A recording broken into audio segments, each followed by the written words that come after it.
வாங்க மக்களே. இப்பதான் நடந்த இந்த சட்டமன்ற தேர்தலோட அந்த ரிசல்ட் வந்து யாரும் எதிர்பார்க்காதது பயங்கரமான ஒரு ரிசல்ட். அந்த ரிசல்ட் வந்து எப்படி குழம்பிருந்தாலே நம்ம ஏன்டா தோத்தோம், நம்ம எப்படிடா தோத்தோம் அப்படின்ட்டு அதிமுகவும் திமுகவும் பயங்கரமா அப்செட் ஆகி கட்சிக்குள்ளேயே ஓட்டசல் கிடைச்சல் அப்படிங்கிறது ஒரு மாதிரி ஒரு சைடு போயிட்டு இருக்க. அங்க திமுக பண்ணிட்டு இருக்க காமெடி தான் பயங்கரமா இருக்கு.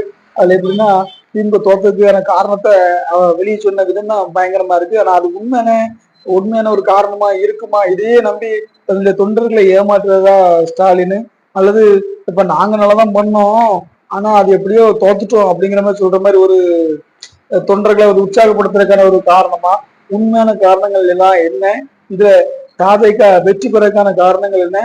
இந்த திமுக தோற்றதுக்கான காரணம்ல திமுக ஏன் செவிக்கல? திமுகவை கரெக்டா வந்து திமுக வந்து தாவேக்காவை கணக்க தவறிட்டா.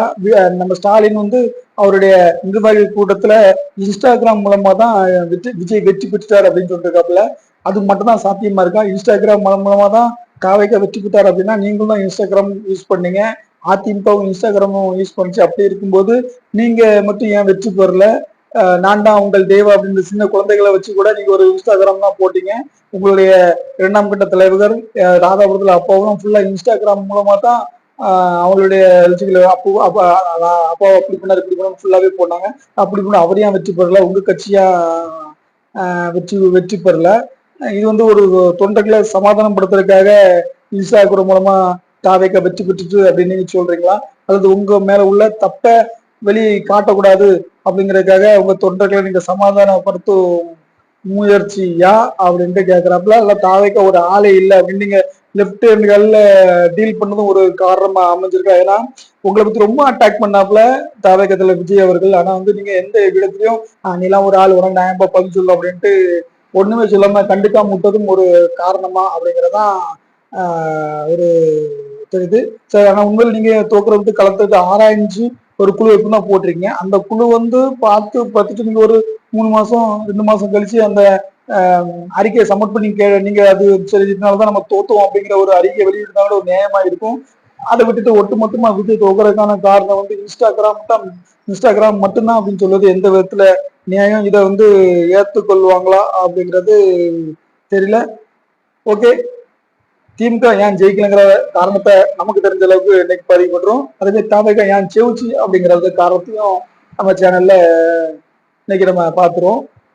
என்னை மாதிரி உங்களுக்கும் திமுக ஏன் தோத்துச்சுங்கிற காரணம் நம்ம கமெண்ட் செக்ஷன்ல பதிவிடுங்க. அதே மாதிரி தாவேக்கா ஏன் வெற்றி பெற்றுச்சு, எப்படி வெற்றி பெற்றுச்சுங்கிற காரணம் உங்களுக்குள்ள தெரிஞ்சது அப்படின்னாலும் நம்ம வீடியோ சேனல்ல ஒரு கமெண்ட் செக்ஷன்ல ஒரு தட்டி விட்டுருங்க. நம்ம சேனல் இப்பதான் புதுசு அப்படின்னா நமக்கு சப்ஸ்கிரைப் ஆதரவு. வாங்க வீடியோக்குள்ள போலாம். சரி, திமுக ஏன் ஜெயிக்கல? மு.க. ஸ்டாலின் சொல்ற கருத்துக்கள்லாம் உண்மைதானா? ஒரு இன்ஸ்டாகிராம் வச்சு மட்டும் தாவேக்கா வெற்றிக்கிட்டு கண்டிப்பா அதுல வாய்ப்பு இல்லைங்க. ஏன்னா வெறும் இன்ஸ்டாகிராம் மட்டும்தான் வச்சு தாவேக்கா ஜெயிக்கணும் அப்படின்னா எல்லாருமே யூஸ் பண்ணாங்க. குறிப்பாக திமுகவும் யூஸ் பண்ணிச்சு, அதிமுகவும் யூஸ் பண்ணிச்சு. அதை மட்டும்தான் வச்சுதான் யூஸ் பண்ணாங்களா அப்படிங்கிறது அதுக்கான காரணம் இல்லை. ஏன்னு கேட்டீங்கன்னா 18 வயசுல இருந்து 60 70 வயசு எல்லாருமே ஓட்டு போடுறாங்க. அந்த 18ல இருந்து 30 வயசு 35 வயசுக்கு உள்ளவங்க இன்ஸ்டாகிராம் யூஸ் பண்ணிருக்கலாம். அது வந்து ஒரு குறிப்பிட்ட பெர்சன்டேஜ் ஓட்டுகளா மாறி இருக்கலாம். அது நம்ம இல்லைன்னு சொல்லல. ஆனா நீங்க பார்த்துட்டீங்கன்னா ஒட்டு மொத்தமா நிறைய பேர் ஓட்டு போட்டுறாங்க. சிறுவர்கள் அதாவது முதல் ஓட்டுக்காரங்க இருந்து 60 வயசு 70 வயசு கிளடி முதல் கொண்டு ஓட்டு போடுறது. சில வீடியோக்கள்ல பார்க்கும்போது பாட்டி நீங்க யாருக்கு ஓட்டு போட்டீங்க அப்படின்னா நானா உசுலுக்கு ஓட்டு போட்டேன்னு சொல்ற அளவுக்கு எல்லாரும் மத்தியுமே ஒரு பரவி இருந்திருக்கு. அதுக்கான காரணங்கள் என்ன அப்படின்ட்டு தோட்ட கட்சி நீங்க தான் ஆராயணும். திமுகவும் ஆராயணும், அதிமுகவும் ஆராயணும். அந்த மொத்தம் இன்ஸ்டாகிராம மட்டும் வச்சுதான் நம்ம திமுக தோத்துட்டு அப்படின்ட்டு அந்த நிர்வாகிகள் மாவட்ட செயலாளர் கூட்டத்துல ஸ்டாலின் அவர்கள் பேசுனது அது நமக்கு ஏற்புடைய மாதிரி தெரியல. உங்களுக்கு இல்ல அவர் சொன்னா கரெக்ட் தான் அப்படிங்கிற மாதிரி நமக்கு தெரியப்படுத்துங்க. ஏன்னா விஜய் மட்டும் தான் இன்ஸ்டாகிராம் யூஸ் பண்ணாரா அப்படின்னா இல்ல, நீங்களும் தான் நான் உங்கள் விஜய், நான் உங்கள் தேவா அப்படிங்கிற மாதிரிலாம் இன்ஸ்டாகிராம் யூஸ் பண்ணீங்க. அப்போ நீங்க வெற்றி பெற்றிருக்கலாமே, ஏன் நீங்க வெற்றி பெற்றல? ரெண்டாவது வந்து விஜய் வந்து இன்ஸ்டாகிராம யூஸ் பண்ணாரா அப்படிங்கிறதோடவும் விஜய் வந்து இன்ஸ்டா இன்ஃபுளுசரு யூடியூப்காரங்க அப்புறம் சமூக வலைதளங்கள் யூஸ் பண்ணிட்டாங்க. ஏன் அப்படின்னா விஜய் பத்தின வீடியோக்களை போட்டா விஜய் பத்தின அந்த தாவேக்காவை பத்தின ஒரு வீடியோக்களை போட்டா நிறைய வியூஸ் அன்லிமிட்டடா போயிட்டு இருக்கு. அதனால வந்து விஜய் வச்சு ஒரு கண்டென்ட்டா கிரியேட் பண்ணா பயங்கரமான நியூஸ்க்கு வர்றதால நிறைய பேர் விஜய் தான் யூஸ் பண்றாங்களே தவிர விஜய் எந்த காலத்திலயும் எக்காலத்துல கொண்டு யூஸ் பண்ணாரு அப்படிங்கிறது நம்மளால கரெக்டா கணிக்க முடியல. ரெண்டாவது, திமுக தோக்கிறதுக்கான காரணங்கள் என்ன அப்படின்னா, இரண்டாம் மட்ட தலைவர்களின் அந்த அந்த போக்கு, அதே மாதிரி என்ன குறிப்பா சொல்ல போனோம்னா குளத்தூர் தொகுதியில் ஸ்டாலின் தோக்க வச்சதுக்காக அந்த குளத்தூர் மக்களை வந்து அனிதா ராதாகிருஷ்ணன் திருச்செந்தூர் தொகுதி சட்டமன்ற உறுப்பினர் ஒரு வசப்படுறாரு. அது எந்த விதத்தில் நியாயம் நமக்கு தெரியல. அது வந்து விஜய் அது வந்து ஸ்டாலினே வந்து ஏத்துக்கிடுவாரா அப்படிங்கிறது தெரியல. ஏன்னா தோத்த அடுத்த 2ஆம் நாள்லயே வந்து தன்னுடைய குளத்தூர் தொகுதி மக்களை போய் பார்த்து அவங்களை சந்திச்சுட்டு வந்துட்டாரு. இப்போ 2ஆம் கட்ட தலைவர்களுடைய இந்த மாதிரி சின்ன சின்ன சர்ச்சை பேச்சுட்டு இந்த மாதிரி அதிகார பகிர்வுகள் இந்த மாதிரி ஆணவங்களும் தோக்க வைக்கிறதுக்கான காரணமாக சொல்லப்படுகிறது. மூன்றாவதாக என்ன காரணங்கள் அப்படி சொல்லப்படுது அப்படின்னா, திமுக வந்து ஆட்சிக்கு வந்த புதுசுல வந்து அந்த பழைய நிர்வாகிகள், அதாவது பழைய கிளை செயலாளர்கள், தொடக்க காலத்து கிளை செயலாளர்கள் நல்லா கவனிச்சுக்கிட்டாங்க 2 வருஷத்துக்கு. அதுக்கப்புறம் கேட்பாரு இல்ல, கேட்க ஆள் இல்ல, ஒரு கருத்து கூட்டம் இல்ல, ஒரு இது இல்ல, அந்த கிளை செயலாளர்கள் மதிக்கல அப்படிங்கிற மாதிரி ஒரு பொதுவான கருத்து போது, அதனால அந்த பழைய தொண்டர்களோட அந்த ஆக்டிவ்னஸ், அந்த அந்த வெறி கம்மியானதும் ஒரு காரணமாக சொல்லப்படுது. 4வது காரணம் என்ன அப்படின்னா, அடுத்த கட்சியில இருந்து வந்த அந்த எம்எல்ஏ எம்பிக்கள் முன்னாள் அமைச்சர்களுக்கு ஏகப்பட்ட சலுகைகள், ஏகப்பட்ட முக்கியத்துவங்கள் கொடுக்கப்பட்டது. அதனாலதான் அந்த பழைய திமுக தொண்டனுக்கு வந்து அந்த ஒரு வெறி இல்லாம உழைக்கல அப்படிங்கிற மாதிரி சொல்லப்படுது. குறிப்பாக வந்து அதிமுக இருந்து வந்த அமைச்சர்களுடைய முன்னாள் அமைச்சர்களுடைய அந்த செயல்பாடுகள் தான் திமுக அதிகமா இருந்தது அப்படிங்கிற மாதிரி சொல்லப்படுது. சென்னையை பொறுத்தளவுக்கு அறநிலையத்துறை அமைச்சர் சேகர் பாபுவோட இன்ட்ரெஸ்ட் பயங்கரமா இருந்துச்சு. அதனால சென்னை தொகுதியில நிறைய அந்த நிர்வாகிகள் அப்புறம் கிளை செயலாளர்கள்லாம் அனுப்புவாங்கப்பா, என்னடா நம்ம என்னைக்கு வேலை செஞ்சாலும் நமக்கு மரியாதையா கிடைக்க போது, அந்த அந்த கட்சிக்கு வந்தவனுக்கு ஒரு மரியாதை கிடைக்க அப்படிங்கிற ஒரு வெக்ஸானத ஒரு ஃபீலிங்கும் சொல்றாப்ல. அதுவும் ஒரு காரணமா இருக்கணும். 2வது, அடுத்த தோல்வி 5வது தோல்வி காரணம் என்ன சொல்றாங்கன்னா, ஓவர் கான்பிடன்ட்.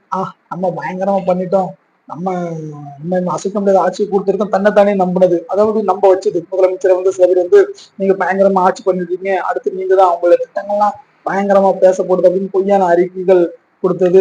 வெறும் 1000 ரூபாய் மட்டும் கொடுத்துட்டு வெற்றி பெற்றுக்கலாம் அப்படின்னு நினைச்சது. அது மாதிரி சில விஷயங்கள்லாம் பயங்கரமா பேசப்படுது. 6வது விஷயம் அப்படின்னா, மகளிருக்கு உரிமை தொகை கொடுத்ததுனால எல்லாரும் ஓட்டு போட்டுருவாங்க, மகளிருக்கு அந்த அரசு பேருந்துல வந்து பயண செலவுகள் கொடுத்தனால எல்லாம் ஓட்டு போட்டுருவாங்க, இந்த 2 ஸ்கீமே போதும், இங்கதான் வெற்றி அப்படின்ட்டு அவரை வந்து கண்மூடித்தனமா நம்ப வைக்கிறதுக்கு லெப்ட்ல ரைட்ல ஒரு குரூப் இருந்திருக்கு. அந்த குரூப் தான் ஸ்டாலின் அவர்கள் யோசிக்க விடாம இன்னும் இன்னும் பெரிய பெரிய திட்டங்கள் தீர்த்து விட மாட்டேன், அந்த 2 திட்டம் போதும், அடுத்து நீங்க தான் நிரந்தர முதலமைச்சர் அப்படிங்கிற மாதிரி பில்டப் பண்ணி அவரை வந்து கவுத்துட்டாங்க அப்படின்னு சொல்றப்ப, அதே மாதிரி நீங்க வந்து மகளிர் உரிமை கொடுத்தா ஃபுல்லாவே கொடுத்துருக்கணும். நான் சொல்றது 7வது பாயிண்ட்.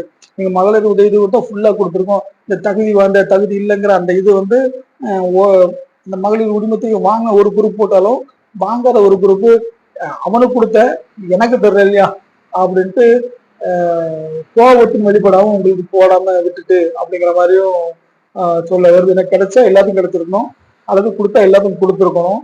அந்த ஒரு வேறுபாடுலையும் அந்த வாங்கின ஓட்டுகள் சதறிட்டு வாங்காம இருந்த கோபத்தின் வந்துட்டு வந்து ஒன் சைடா திமுகவுக்கு எதிராக விழுந்துட்டு அப்படின்னும் சொல்லப்படுது. ஒட்டு மொத்தத்துல தன்னுடைய தொண்டர்களை வெறும் இன்ஸ்டாகிராம்ல மட்டும் நம்பி தாதைக்கா வெற்றி பெற்றுச்சு அப்படின்னு சொல்லாம களப்பணிகளை ஆஞ்சு ஒரு அறிக்கையில சப்மிட் பண்ணி பார்த்து ஏன் தோல்விப்பட்டுச்சு, எங்க வந்து அந்த 2 டீம் ஒவ்வொரு ஏரியாக்குள்ள பாத்தீங்கன்னா தென்தமிழ் பயங்கரமான கோஷிமுதல் அதெல்லாம் கிளியர் பண்ணிட்டு திரும்பவும் புத்துணர்ச்சியோட வேலை பார்த்தா அதிமுகவும் திமுகவும் வெற்றி பெறதுக்கான வாய்ப்புகள் நிறையவே இருக்கு. சும்மா சப்ப கட்டாம இன்ஸ்டாகிராம்ல விஜய் செவிச்சிட்டாரு, ஆதாள விஜய் செவிச்சிட்டாரு, இதால விஜய் செவிச்சிட்டாரு அப்படின்னு சொல்றதை விடவும் 2 திராவிட கட்சிகளும் தங்களை நிலைநிறுத்திக் கொள்ளணும், களப்பயங்காற்று அந்த பழைய நிர்வாகிகள் ஒற்றுமையை கொடுத்து இந்த கோஷ்டி முதல்கள்லாம் ஒற்றுமையா கொண்டு வந்து களம் கண்டாக்கலாம். வெற்றி நிச்சயமாக திராவிட கட்சிகளுக்கு கிடைக்கும் என்பதில் மாற்று கருத்து இல்லை. நான் சொல்றது உண்மையா பொய்யா இல்ல கரெக்ட் தானா நம்மளுடைய கருத்தை பத்தி கமெண்ட் செக்ஷன்ல தெரியுங்க. அல்லது மீண்டும் வர திமுகவும் அதிமுக மீண்டு வர என்னென்ன ஐடியாக்கள் உங்ககிட்ட இருக்கு, இதை செஞ்சா மீண்டு வரலாம் அப்படின்றதும் நம்ம கமெண்ட் செக்ஷன்ல தெரியுங்க. நன்றி, வணக்கம்.